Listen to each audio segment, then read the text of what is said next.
दोस्तों, बुद्ध कहते हैं उम्र से कोई नहीं बड़ा होता, ज्ञान से बड़ा होता है। बुद्ध के समर्पित शिष्य में से एक शिष्य था अनाथ पिंडिक। अनाथ पिंडिक ने एक बहुत बड़ी धनराशि खर्च कर बुद्ध को जीवन वन समर्पित किया था। अनाथ पिंडिक को अनाथों के नाथ के रूप में जाना जाता था। अनाथ पिंडिक की एक पुत्री थी जिसका नाम सुमना थी। सुमना अपने पिता अनाथ पिंडिक के साथ सभी धर्म कार्यों में हाथ बटाती थी। एक दिन सुमना बुद्ध के समक्ष आई और उसने बुद्ध से कहा, हे बुद्ध, मैं एक दुविधा में हूँ, क्या आप मेरी मदद करेंगे? बुद्ध ने कहा, हाँ, क्यों नहीं, बताओ क्या दुविधा है। सुमना ने कहा, मैं निर्णय नहीं कर पा रही हूँ कि मुझे भिक्षुणी बन जाना चाहिए या गृहस्थ जीवन को अपनाना चाहिए। बुद्ध मुस्कुराए और बुद्ध ने कहा, मैं तो निर्णय करूँगा, क्या तुम उसे मानोगी? सुमना ने कहा, बुद्ध, जो निर्णय आप मेरे लिए करेंगे वह मुझे स्वीकार होगा।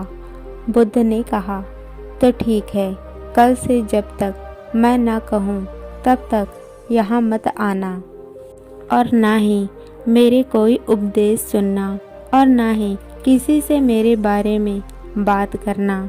सुमना कुछ समझ नहीं पाई, लेकिन उसने सोची कि शायद बुद्ध सोच समझकर निर्णय लेना चाहते हैं, इसलिए वह मुझे बाद में बुलाकर निर्णय बता देंगे। और वह वहाँ से बुद्ध को प्रणाम कर चली गई। सुमना ने बुद्ध के बुलावे का इंतजार करती रही। धीरे धीरे 5 दिन गुजर गए, लेकिन बुद्ध ने सुमना को नहीं बुलाया। लेकिन सुमना धैर्यवान थी, इसलिए वह इंतजार में बैठी रही और धीरे धीरे 15 दिन गुजर गए, लेकिन बुद्ध का बुलावा नहीं आया। अब सुमना की सहन शक्ति टूट गई थी। उसने सोचा, बुद्ध से ना भी मिली तो भी मैं छुपकर बुद्ध के उपदेश तो सुन ही सकती हूँ। वह चोरी छुपे बुद्ध के उपदेश सुनने लगी।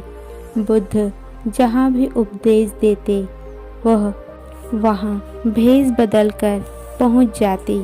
काफ़ी समय हो गया, लेकिन बुद्ध ने अभी तक सुमना को नहीं बुलाया था। एक दिन सुमना ने सोची, मैं ही बुद्ध से जाकर पूछ लेती हूँ कि वह मुझे क्यों नहीं बुला रहे हैं। और वह बुद्ध के समक्ष उपस्थित हुई और उसने पूछा, हे बुद्ध, क्या आप मुझे भूल गए हैं? आपने मुझे बुलावा भी नहीं भेजा। कितने दिन बीत गए, मैं कब से आपके निर्णय का इंतजार कर रही हूँ। बुद्ध ने कहा, मैंने जो तुमसे कहा था, क्या तुमने उसका पालन किया? सुमना ने कहा, बुद्ध, मुझे क्षमा करें, मैं चोरी छुपे आपके उपदेशों को सुना।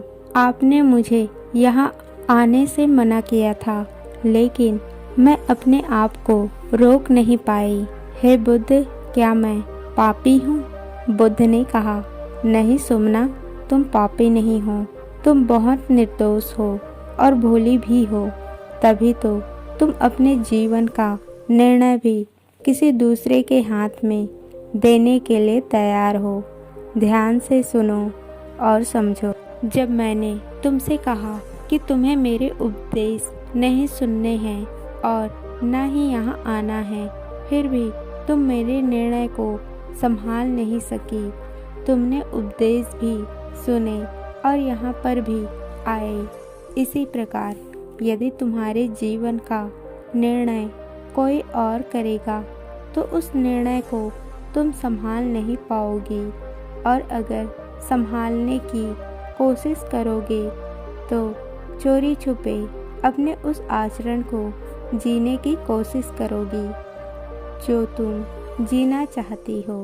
सुमना ने कहा, आप ठीक कहते हैं बुद्ध, मैं आपकी बात समझ गई हूँ, लेकिन सही निर्णय कैसे ले सकती हूँ? बुद्ध ने कहा, स्वयं को जानो, अपनी समझ को बढ़ाओ। जितना तुम स्वयं के बारे में जानोगी, उतनी ही आसानी से तुम अपने बारे में निर्णय ले सकोगी। तुम ही तुम्हारी हो, तुम्हारे अलावा कोई दूसरा तुम्हारा नहीं हो सकता। सुमना बुद्ध की बात को समझ गई और उसने स्वयं को समझने पर ध्यान दिया। धीरे धीरे उसने स्वयं को समझते हुए आसपास के व्यवहारों को देखा और उसकी समझ का दायरा बढ़ता चला गया। लेकिन एक दिन सुमना बहुत बीमार पड़ी। उसके पिता अनाथ पिंडक ने उसका बहुत इलाज कराया, लेकिन उसके सेहत में कोई सुधार नहीं आया।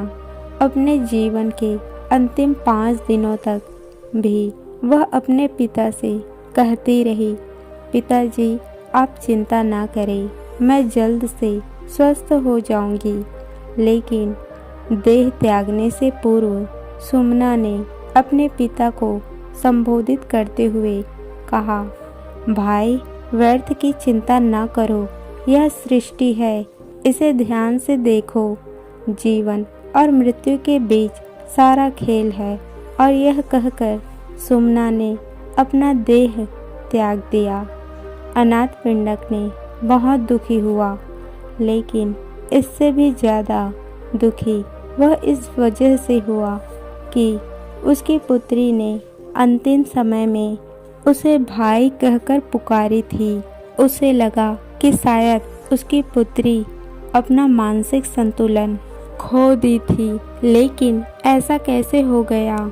यह विचार करता हुआ वह बुद्ध के समक्ष उपस्थित हुआ। अनाथ पिंडक ने कहा, हे बुद्ध, मेरी पुत्री की मृत्यु बहुत ही पीड़ा में हुई और अंतिम समय में शायद उसने अपना मानसिक संतुलन भी खो दिया। उसने मुझे भाई कहकर संबोधित किया। बुद्ध ने कहा, जिस पल तुम्हारी पुत्री ने तुम्हें भाई कहकर संबोधित किया, उस समय वह अपने समक्ष के चरण थी। वह ज्ञान में तुमसे बहुत आगे आ गई थी, देह के रिश्ते को तोड़ चुकी थी। उस समय वह ज्ञान के रूप में तुमसे उम्र में बड़ी थी, इसी कारण उसने तुम्हें भाई कहकर संबोधित किया। तुम वैदिक ना हो, तुम्हारी पुत्री आध्यात्मिक सीढ़ी पर तुमसे एक कदम आगे है। तुम्हें इसका बुरा नहीं मानना चाहिए।